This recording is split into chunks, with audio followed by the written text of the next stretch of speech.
Because we don't have a right to vote in the United States, yes, we're the only advanced democracy in the world where that's the case. No right to health care either. Check this out. Leave your comments, ding the bell, share it with your friends, and subscribe to our channel. Wow, time is flying. You know, it seems like when you're basically hunkering down, waiting for this virus to for us to come up with vaccines or whatever. Time just seems to fly. It's amazing. So the election is a week from tomorrow, officially. It'll probably take us a few days to count all the votes, but it's possible there will be such overwhelming in-person turnout. It's starting to look that way in a lot of parts of the country that it won't even be in doubt that they won't have to wait for all the mail-in ballots to be counted. We'll see. We'll see. Obviously, if Trump is ahead on election night, regardless of the vote. They're going to try and do the same thing they did in Florida in 2000, in the year 2000. I was talking to Greg Palast on the phone yesterday, and he pointed out to me something that I didn't know. He said that when the Supreme Court stopped the statewide recount in Florida, there were still over 100,000 ballots that hadn't been counted at all. And the thing that I learned from watching 537, this documentary on, I believe it's Amazon Prime, I could be wrong, but it's one of those services, was that there were over 10,000 votes in Miami-Dade County, which is predominantly Democratic, where the people had tried to push the little pin through the ballot and the Chad didn't disconnect because the little slot behind it that the Chads would fall into was filled up with Chads. So it just dimpled the ballot, but it was clear that that was what they were poking at. And those 10,000 ballots never got counted. The counting of those ballots was stopped by the U.S. Supreme Court as well. So, that's where we're at. We don't have an absolute right to vote in the United States. And because we don't have a right to vote, red state governors can radically cut back on the number of polling places or the number of voting machines so that working class people are forced to stand in line for 2, 3, 5, 6, 10 hours. We had people standing in line this last week. 10 hours. Because we don't have a right to vote, about 30 million registered voters have been removed from the voting rolls since 2014. So when they show up to vote, they're given provisional ballots that in the red states are almost never counted unless there's a lawsuit.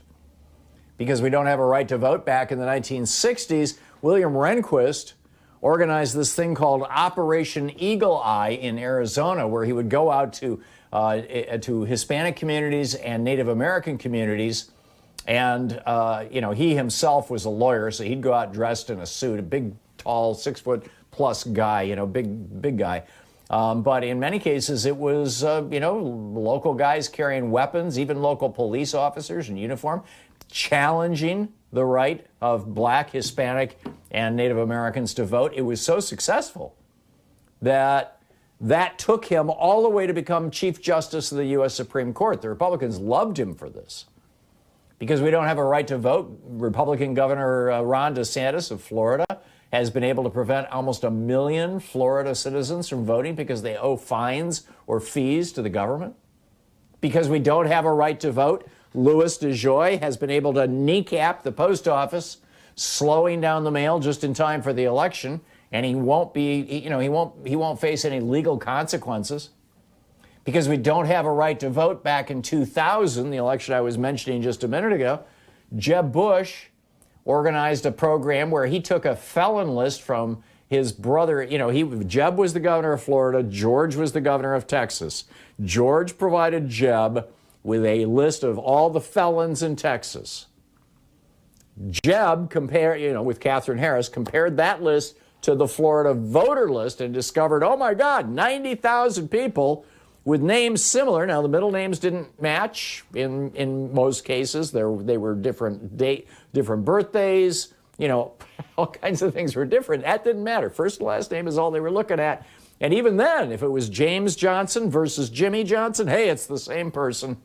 And they threw 90,000 African Americans off the voting rolls in the weeks before the election, so that they were turned away from the polls. 90,000 African Americans, and thus George W. Bush, so-called, won that election by 537 votes. Because we don't have a right to vote, we have seen open voter intimidation just in the last 4 days. In Nevada City, California, in Philadelphia, Pennsylvania, in Miami, in Fort Morgan, Colorado, in Albuquerque, New Mexico, in Los Angeles. And it's a virtual certainty nobody's going to go to jail for any of those things, although there's a black woman in Texas serving 5 years in prison for having voted while being a felon. Honest to God. And she's not alone. But hey, if you're a white person and you show up with your guns at the ballot place to intimidate voters, or your trucks honking and all, nah, no problem. Because we don't have an absolute right to vote, the Supreme Court told the Republican governor of Ohio specifically, and now all governors, because it's a Supreme Court decision, that he could remove millions of Ohio voters from the rolls because they hadn't voted in the previous election and didn't mail back a postcard. Because we don't have a right to vote, red state legislators have been able to force through laws requiring citizens to jump through extraordinary hoops, like getting IDs they normally wouldn't need to use just to vote. Because we don't have a right to vote, Republicans in multiple states have used the courts to make it very, very difficult to drop off your ballot at a convenient drop box or even to vote by mail. Because we don't have a right to vote, Republicans are rushing through Amy Coney Barrett's appointment to the Supreme Court so that she can pull off a repeat of the 2000 Supreme Court lawsuit, which she, John Roberts, and Brett Kavanaugh all helped write, that stopped the vote count and handed the presidency to George W. Bush. You know, here's what's going on. And frankly, I think we saw a piece of this. I saw a piece of this last night on 60 Minutes with Nora O'Donnell's interview of Joe Biden and Kamala Harris, where every question she asked was a Fox News or Republican frame. She did not ask any questions in a Democratic frame or even a neutral frame. It was like, how are you going to pay for that? And how, you know, I mean, I was just horrified. And she kept asking Kamala Harris, well, you're the most liberal senator. I'm sorry, you ever heard of Bernie Sanders? And then she was like, how do we know you're not a socialist? They're calling you a socialist.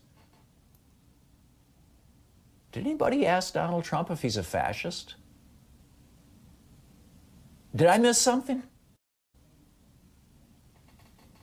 But in any case, the Republicans can't win based on their so-called ideas, things like cutting taxes for billionaires or eliminating protective regulations on polluting corporations.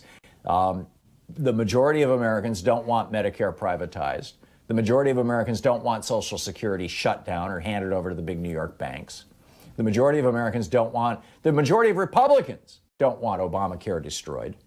A clear majority of Americans, including a clear majority of Catholics and Republicans, don't think police and politicians should insert themselves between a woman and her doctor when it comes to choosing whether or not to have an abortion. The vast majority of Americans think weapons of war should not be carried on American streets.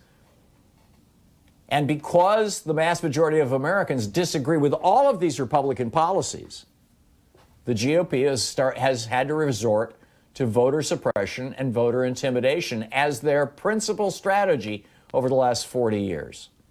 You know, the first piece of legislation that Nancy Pelosi and the Democrats passed out of the House of Representatives at the beginning of this congressional session almost 2 years ago, the first piece of legislation, H.R. 1, House Resolution number 1, helped establish an absolute right to vote, and Mitch McConnell and the Republicans in the Senate will not even hold a hearing on it. If you care about the survival of democracy in the United States, and frankly, you know, also around the world, as the world looks at us, not so much the last 4 years, but they do. This may be your last chance to get out there and vote. So go to iwillvote.com and double check your voter registration and make sure that you have a plan to vote. We'll be right back.